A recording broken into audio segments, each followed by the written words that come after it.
Hey everyone, this is Tanya, and welcome back to Black Women Read reviews of books, zines, and everything in between.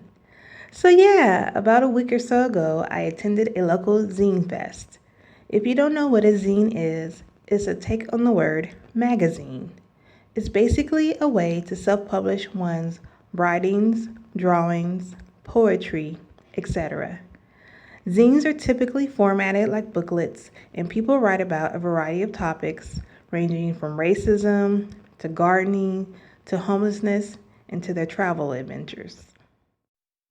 There is a whole history behind zine culture, but zines tend to be created by marginalized people underrepresented in mainstream media. So, black people, LGBTQIA folks, people with disabilities, sex workers, etc. I'm actually offering online courses for those interested in learning more about zines. Check out the link on my YouTube homepage. I was thinking about it the other day and I realized I have been involved almost 10 years in the zine community. In 2009, I started zine workshops for Black women, women of color. I hosted the workshops for 5 years. In 2012, I received a grant and organized my city's first Women of Color Zine Symposium. And just this year, my group Zine was voted Best Zine Collective, DIY, or Do It Yourself project in my city. So I'm pretty proud of the accomplishments of my group and all the wonderful Black women, women of color, writers, and artists I've met over the years. Which brings me to the Zine Fest I recently attended. I had a great time and met some phenomenal Black women, women of color, writers, and artists. For the sake of time, I'm just going to share about 3 folks I met who blew me away with their work. But everyone I talked to was brilliant. I'm telling you, if you want to meet some dynamic, creative people, go to a Zine Fest. The first zinester, and this is what we call people who make zines, almost took all my damn money. Marie's table was the business. They, and I'm using they because they identify as a non binary person, had zines, these delicious tote bags, and I bought one of the tote bags that has a drawing of these cute Bantu knots, postcards of their paintings, just so much stuff. One of their zines I bought, I Wish I Had Found My Voice Last Night, is about dealing with sexual assault. Often, people use zines as therapy to write about issues like sexual violence. I'm always moved by those who are brave to do so because it takes a lot to write about such a traumatic experience. But people use it as a way to heal and to empower other survivors. I'm going to read a passage from Marie's zine. Please forward if it's going to be too triggering for you. 9. When you're out with your friends and you suddenly get a flashback of his tongue down your throat and you know it's time to go home. 10. So you can know someone for 9 years and not really know them? Doesn't that scare you? 11. It's all my fault. It's all my fault. It's all my fault. It's not my fault. It's not my fault. It's not my fault. I Wish I Had Found My Voice Last Night is a beautifully written zine by an amazing person. The next person I met is someone I actually follow on YouTube. Avy is the creator of Nothing Good Ever Happens at 4 a.m., a graphic comic. I almost fainted seeing her in person. Meeting YouTube folks is more interesting than meeting celebrities these days, in my opinion. She was pleasant and showed me her new artwork celebrating Black icons and history makers.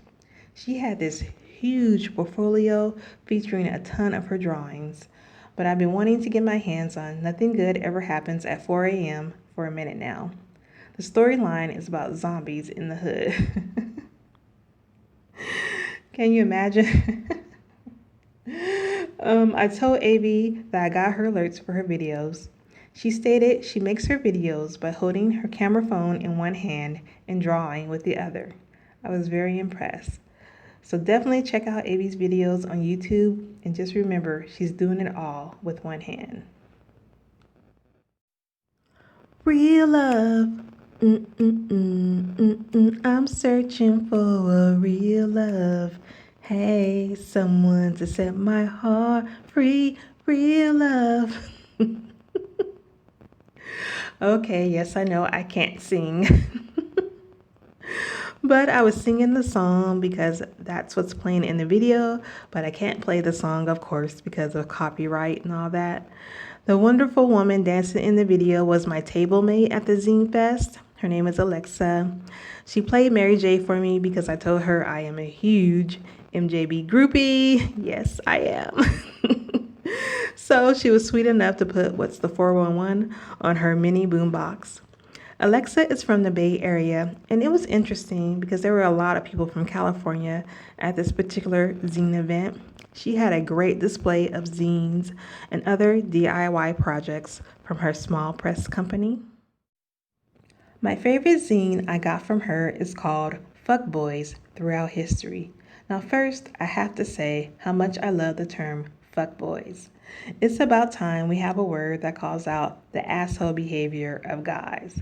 There's so many derogatory words for women, especially black women.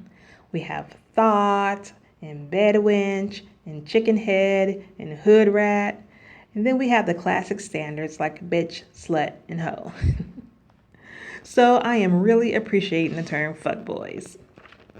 In her first issue of Fuckboys Throughout History, Alexa writes about Harriet Tubman's first husband, John Tubman. I must admit, I was surprised when she was telling me the story. I feel like I'm a pretty well-read person, but I realized I actually didn't know much about Harriet Tubman's marriage.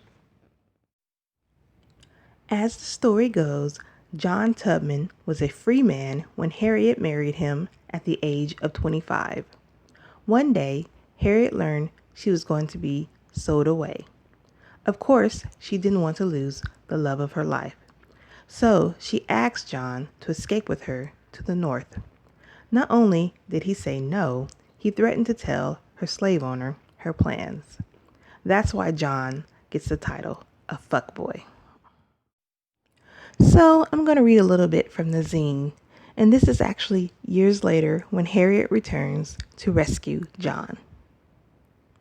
Flash forward several years, and Harriet actually went back on her third liberation trip to rescue John. But when she arrived, he had remarried and mocked her fugitive outfitting, wanting nothing to do with her and threatening again to report her. Can you imagine, fam, going down in history as the fuckboy who snitched on Harriet motherfucking Tubman, who was also your wife? Fuckboys Throughout History is a quarter zine, so it's a quick and informative read. I'm looking forward to future issues. So yeah, that's my wrap up of my time at the Zine Fest. I hope you enjoyed all the zinesters I talked about. And of course, I will put links to everyone's work in the description box. And before I go, I want to share about a submissions call for a new Black women's literary magazine. It's called Midnight in Indigo. They have extended their deadline for short story fiction to 8/26/2018, and they do pay. I will also put the link to their website in the description box. Thank you for listening, and I'll see everyone at the next video.